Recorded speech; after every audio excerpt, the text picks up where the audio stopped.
Hello, everyone. This is our next episode of Janine's weight loss journey. Today, we're going to talk about depression and how that affects our weight loss. See you inside the video.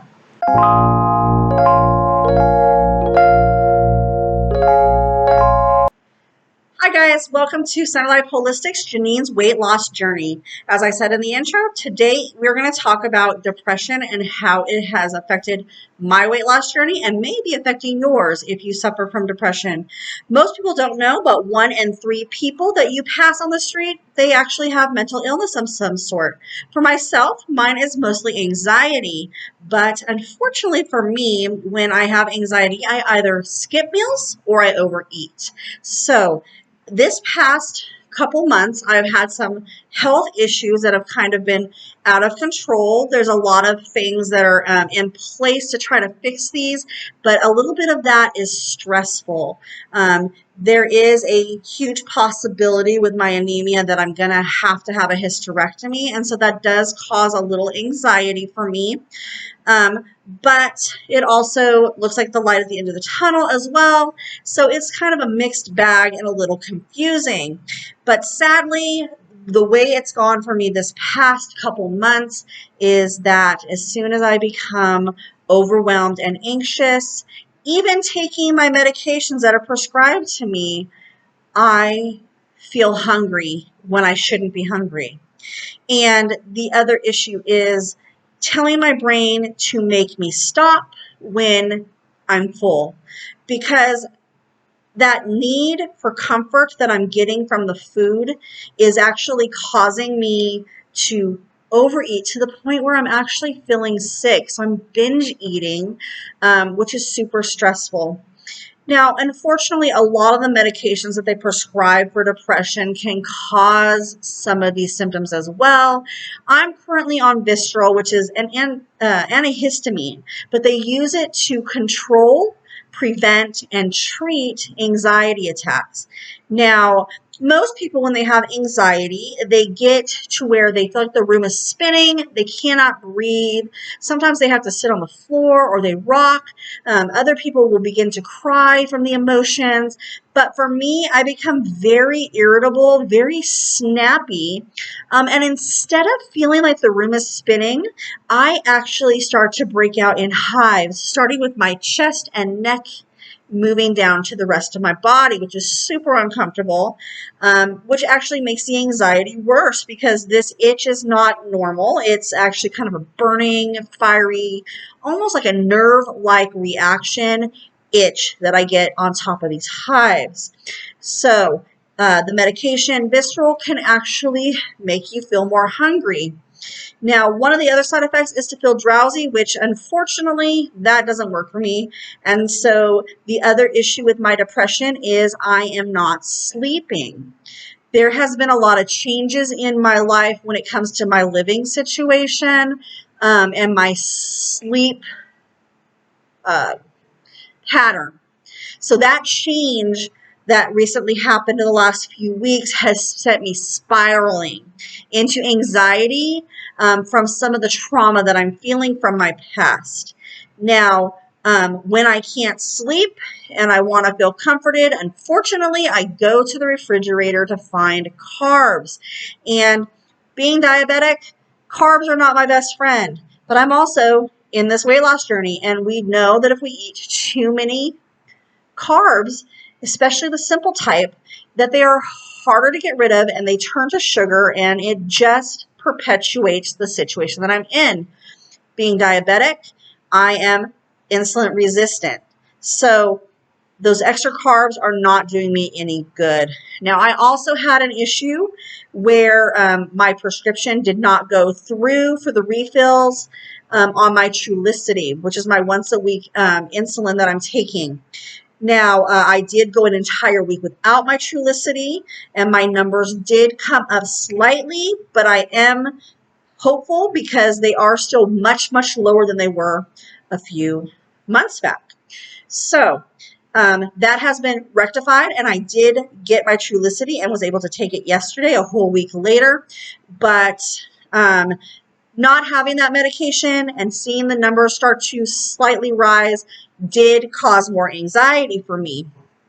And so I have noticed that my depression also makes me feel overly exhausted and tired throughout my entire day. And so when the depression gets to this point, I actually have to keep myself up and moving, because if not, I can fall asleep sitting up. That's how much is affecting my body.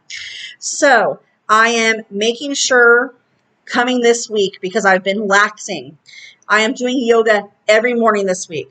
I will probably pop in on Facebook for accountability, saying day 1, yoga, day 2, yoga, just so I can keep accountability. If you guys don't see me posting on Facebook about my yoga in the morning, then get on me and tell me, where's your yoga? You better go do your yoga. Because I need to get my soul and my mind back where it belongs in order for me to continue this weight loss journey. Now, I was down to 225 about a month ago. I'm up to 227 right now, but I'm sure watching the video you guys can see I am losing more inches in my face and neck. Arms are getting smaller. Everything is actually going down in inches. So as I said many, many times before, the scale is not always our friend, and with the depression, sometimes I do let the scale get to me, and I have to remind myself the same thing I tell you guys each video. The scale is not the only way to measure your progress. So I have been down and upset about the scale. I've complained to my roommate about the number on the scale, and he puts me back in my place saying, hey, that's you inside your head. That's your anxiety and your depression. Please go measure yourself and look at your inches, because inches at this point in time in your weight loss are more important than what that scale says. So I'm very lucky to have a great support system. Not everybody with mental illness does have that. Now, I am obviously not a doctor or a nutritionist, so anything that I'm saying in this video, is just my experience. It's nothing that I'm telling for you guys to do. But if you do decide that you want to try some of the things that I'm doing, including the yoga in the morning, shoot me a message. I will let you know the YouTube videos that I'm using. You can run them by your doctor and make sure that they are right for you. Also, if you are struggling with mental illness, please don't let it be a burden or make you feel like you're a stigma. You are not. 1 in 3 people have some form of mental illness. It is all about learning to live, to combat our symptoms, and because it's your normal and it's okay. You can learn to live around these symptoms, how to minimize them, and other things. So for myself this week, I have actually been waking up, and before I even get out of bed, I've been doing my mindful breathing, because that actually resets me a little bit, and some of my tension will actually leave my body. If I start to notice that I'm feeling tense throughout the day, before I even get close to having a panic attack, I try to do a little bit of mindful breathing just to get myself reset. Because the fact is, the more you let it pile on, the harder it is to get rid of it. So if you have the time during the day, every few hours, just do a little bit of mindful breathing. Breathe in for 6, out for 12, or in for 3, out for 6, whatever works for you. But whatever you breathe in, you're going to breathe out double. In through your nose, out through your mouth. So sniff the flowers, blow out the candles. This one technique, paying attention to your heart rate as you're doing the breathing and feeling everything kind of come aligned, you will be surprised how much tension leaves your neck, shoulders, and upper back.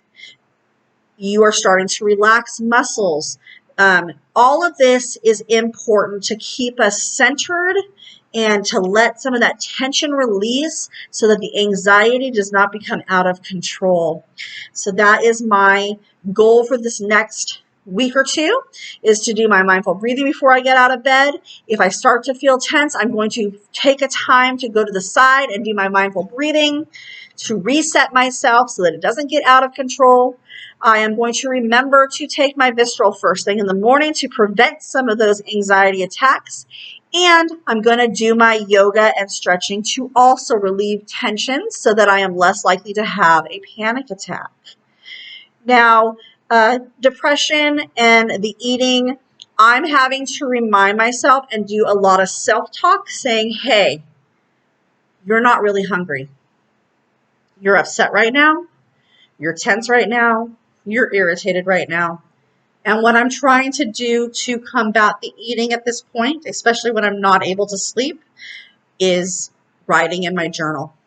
So our next video, I am going to talk a lot about writing in your journal. I do believe that this is what made a difference for me, and when I finally started to lose some inches and make some progress on my weight loss journey.